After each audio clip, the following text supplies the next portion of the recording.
ಹರದನಹಳ್ಳಿಯಲ್ಲಿ, ಹಾಸನದ ಹರದನಹಳ್ಳಿಯಲ್ಲಿ ಚೆನ್ನಮ್ಮ ಅವರ ಅಂತ್ಯಕ್ರಿಯೆ ಮಾಡುವ ಸಾಧ್ಯತೆ ಇದೆ ಅಂತ ಹೇಳಲಾಗ್ತಾ ಇದೆ. ಆ ಬಗ್ಗೆ ಚರ್ಚೆ ಮಾಡ್ತಾ ಇದ್ದಾರೆ ಕುಟುಂಬಸ್ಥರು. ಸದ್ಯ ಪದ್ಮನಾಭನಗರದ ನಿವಾಸ ಅಥವಾ ನಗರದಲ್ಲಿ ಇರುವಂತಹ ಮೈದಾನದಲ್ಲಿ ಚೆನ್ನಮ್ಮ ಅವರ ಅಂತಿಮ ದರ್ಶನಕ್ಕೆ ವ್ಯವಸ್ಥೆಯನ್ನು ಮಾಡುವ ಬಗ್ಗೆಯೂ ಕೂಡ ಚರ್ಚೆಗಳು ನಡೀತಾ ಇದೆ.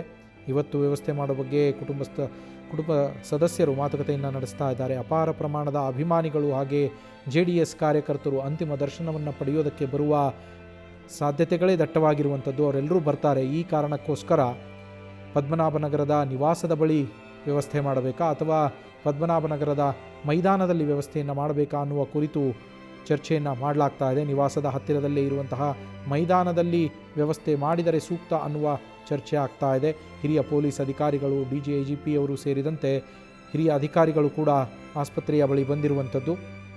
ಎಲ್ಲರ ಜೊತೆಯಲ್ಲಿ ಚರ್ಚೆ ಮಾಡಿ ಅದಾದ ಬಳಿಕ ಹಾಸನದ ಹರದನಹಳ್ಳಿಯಲ್ಲಿ ಅಂತ್ಯಕ್ರಿಯೆಯನ್ನು ಮಾಡುವ ಬಗ್ಗೆ ಕೂಡ ಚಿಂತನೆ ನಡೀತಾ ಇದೆ. ಅಥವಾ ಹೊಳೆ ನರಸೀಪುರದಲ್ಲಿ ಇರುವಂತಹ ಸ್ವಂತ ಗ್ರಾಮದಲ್ಲಿ ಕೂಡ ಅಂತ್ಯಕ್ರಿಯೆ ನಡೆಸಬಹುದು ಅನ್ನುವ ಬಗ್ಗೆಯೂ ಕೂಡ ಈಗ ಚರ್ಚೆ ಆಗ್ತಾ ಇದೆ. ಇದರ ಬಗ್ಗೆ HD ರೇವಣ್ಣ ಅವರು ಹಾಗೆ HD ಕುಮಾರಸ್ವಾಮಿಯವರು, ನಿಖಿಲ್ ಕುಮಾರಸ್ವಾಮಿಯವರು ಮತ್ತು ಡಾಕ್ಟರ್ ಮಂಜುನಾಥ್ ಅವರು ಸೇರಿದಂತೆ ಕುಟುಂಬ ಸದಸ್ಯರೆಲ್ಲ ಚರ್ಚಿಸಿ ಅಂತಿಮ ತೀರ್ಮಾನವನ್ನು ತೆಗೆದುಕೊಳ್ತಾರೆ.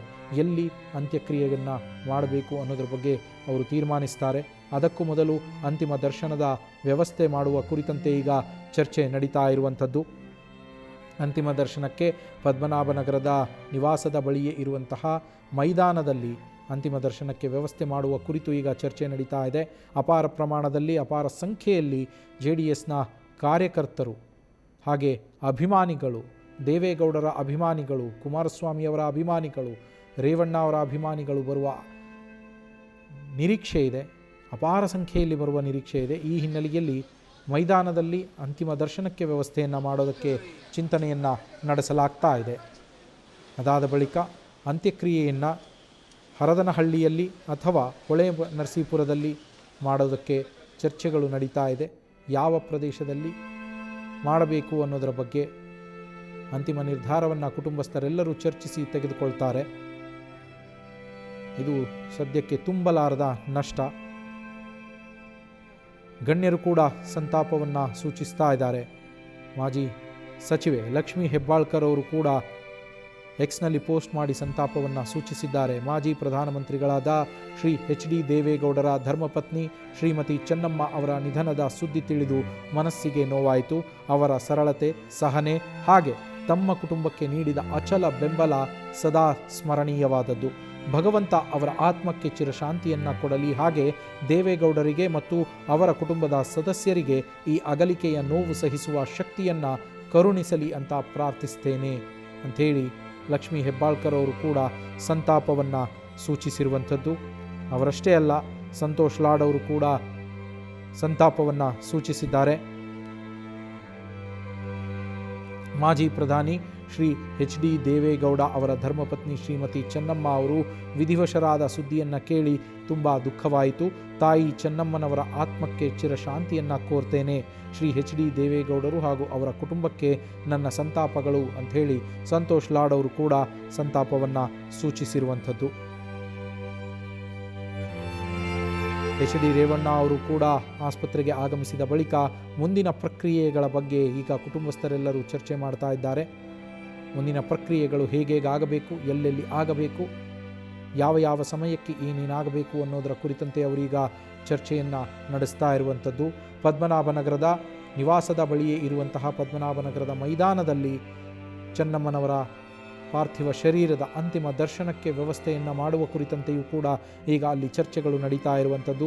ಹಿರಿಯ ಪೊಲೀಸ್ ಅಧಿಕಾರಿಗಳು ಕೂಡ ಬಂದಿದ್ದಾರೆ. ಪೊಲೀಸ್ ಇಲಾಖೆಯಿಂದ ಸೂಕ್ತ ಭದ್ರತೆಯ ವ್ಯವಸ್ಥೆಯನ್ನು ಮಾಡಿಕೊಳ್ಬೇಕು.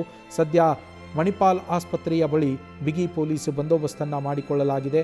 ಆಸ್ಪತ್ರೆಯ ಬಳಿಯೇ JDS ಕಾರ್ಯಕರ್ತರು ಹಾಗೆ ದೇವೇಗೌಡರ ಅಭಿಮಾನಿಗಳು ಬರಬಹುದು ಎನ್ನುವ ನಿರೀಕ್ಷೆ ಇರುವ ಕಾರಣಕ್ಕೋಸ್ಕರ ಅಲ್ಲಿ ಬಿಗಿ ಭದ್ರತೆಯನ್ನು ಮಾಡಿಕೊಳ್ಳಲಾಗಿದೆ. ಅಷ್ಟೇ ಅಲ್ಲ, ಪದ್ಮನಾಭನಗರದ ಬಳಿಯೂ ಕೂಡ ಅಂತಿಮ ದರ್ಶನಕ್ಕೆ ವ್ಯವಸ್ಥೆ ಮಾಡುವ ಸಂದರ್ಭದಲ್ಲಿ ಅಲ್ಲಿಯೂ ಬಿಗಿ ಭದ್ರತೆಯ ಅವಶ್ಯಕತೆ ಇರುತ್ತೆ. ಈ ನಿಟ್ಟಿನಲ್ಲಿ ಕುಟುಂಬಸ್ಥರ ಜೊತೆಯಲ್ಲಿ ಪೊಲೀಸರು ಅಲ್ಲಿ ಚರ್ಚೆಯನ್ನು ನಡೆಸ್ತಾ ಇರುವಂಥದ್ದು. ಅದಾದ ಬಳಿಕ ಹೊಳೆ ನರಸೀಪುರದಲ್ಲಿರುವಂತಹ ಅವರ ಸ್ವಗ್ರಾಮ, ಅಲ್ಲಿ ಅಂತ್ಯಕ್ರಿಯೆ ಮಾಡೋದಕ್ಕೆ ಚರ್ಚೆಯನ್ನು ಮಾಡಲಾಗ್ತಾ ಇದೆ. ಹಾಸನದ ಹರದನಹಳ್ಳಿಯಲ್ಲಿ ಮಾಡುವ ಸಾಧ್ಯತೆಗಳು ದಟ್ಟವಾಗಿ ಇರುವಂಥದ್ದು. ಈ ಬಗ್ಗೆ ಕುಟುಂಬಸ್ಥರು ಚರ್ಚಿಸಿ ತೀರ್ಮಾನವನ್ನು ತೆಗೆದುಕೊಳ್ತಾರೆ. ಕೇಂದ್ರ ಸಚಿವರಾಗಿರುವಂತಹ ಎಚ್.ಡಿ. ಕುಮಾರಸ್ವಾಮಿಯವರು, ಮಾಜಿ ಸಚಿವ ಎಚ್.ಡಿ. ರೇವಣ್ಣ, ಸಂಸದ ಡಾಕ್ಟರ್ ಮಂಜುನಾಥ್ ಅವರು, ಹಾಗೆ ನಿಖಿಲ್ ಕುಮಾರಸ್ವಾಮಿಯವರು ಎಲ್ಲರೂ, ಕುಟುಂಬಸ್ಥರೆಲ್ಲರೂ ಆಸ್ಪತ್ರೆಯಲ್ಲಿಯೇ ಇರುವಂಥದ್ದು. ಈಗ ಈ ನೋವಿನ ಸಮಯದಲ್ಲಿ ಅವರು ಮುಂದಿನ ಪ್ರಕ್ರಿಯೆಗಳ ಬಗ್ಗೆ ಈಗ ಚರ್ಚೆಯನ್ನು ನಡೆಸ್ತಾ ಇರುವಂಥದ್ದು.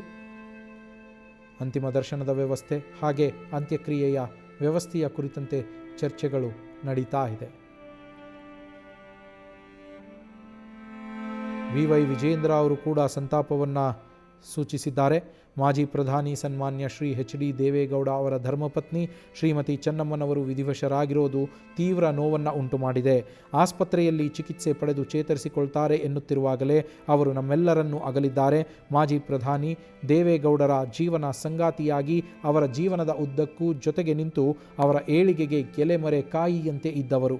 85 ವರ್ಷಗಳ ಸಾರ್ಥಕ ಬದುಕನ್ನು ನಡೆಸಿದ ಮಾತೃಸ್ವರೂಪಿ ಚೆನ್ನಮ್ಮನವರು ನಮ್ಮನ್ನೆಲ್ಲ ಅಗಲಿರೋದು ತುಂಬ ನೋವಿನ ಸಂಗತಿ. ಅವರ ಅಗಲಿಕೆಯ ನೋವನ್ನು ಭರಿಸುವ ಶಕ್ತಿಯನ್ನು ಅವರ ಕುಟುಂಬಕ್ಕೆ ಭಗವಂತ ದಯಪಾಲಿಸಲಿ ಅಂತ ಪ್ರಾರ್ಥಿಸ್ತೇನೆ ಅಂತೇಳಿ ತಮ್ಮ ಸಂತಾಪವನ್ನು ಸೂಚಿಸಿದ್ದಾರೆ ಬಿ.ವೈ. ವಿಜೇಂದ್ರ, ಬಿಜೆಪಿ ರಾಜ್ಯಾಧ್ಯಕ್ಷ.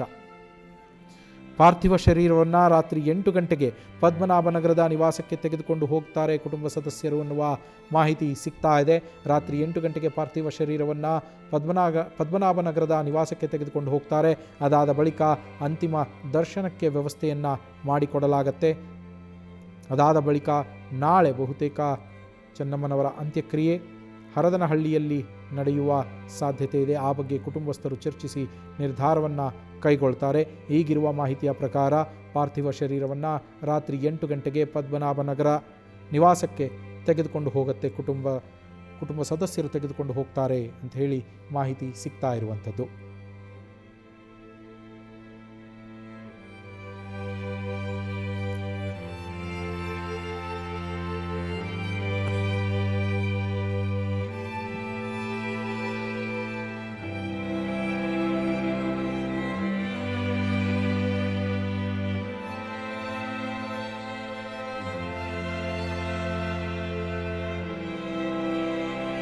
ರಾತ್ರಿ 8 ಗಂಟೆಗೆ ಪದ್ಮನಾಭನಗರದ ನಿವಾಸಕ್ಕೆ ಪಾರ್ಥಿವ ಶರೀರವನ್ನು ತೆಗೆದುಕೊಂಡು ಬಂದು ಅಲ್ಲಿ ಒಕ್ಕಲಿಗ ಸಂಪ್ರದಾಯದಂತೆ ವಿಧಿವಿಧಾನಗಳನ್ನು, ಪೂಜೆ ಪುನಸ್ಕಾರಗಳನ್ನು ಎಚ್.ಡಿ. ದೇವೇಗೌಡರ ಕುಟುಂಬಸ್ಥರು ನೆರವೇರಿಸಲಿದ್ದಾರೆ. ಚೆನ್ನಮ್ಮನವರ ಪಾರ್ಥಿವ ಶರೀರಕ್ಕೆ ಒಕ್ಕಲಿಗ ಸಂಪ್ರದಾಯದಂತೆ ವಿಧಿವಿಧಾನಗಳು ಮತ್ತು ಪೂಜೆ ಪುನಸ್ಕಾರಗಳು ನೆರವೇರುತ್ತೆ. ಹಾಗೆ ಅಂತಿಮ ದರ್ಶನದ ವ್ಯವಸ್ಥೆಯನ್ನು ಕೂಡ ಮಾಡಿಕೊಡಲಾಗತ್ತೆ ಪದ್ಮನಾಭನಗರದ ನಿವಾಸದಲ್ಲಿ. ನ್ಯೂಸ್ ಫಸ್ಟ್, ನಿರ್ಭೀತಿಯಿಂದ ನಿಮ್ಮ ಪರವಾಗಿ.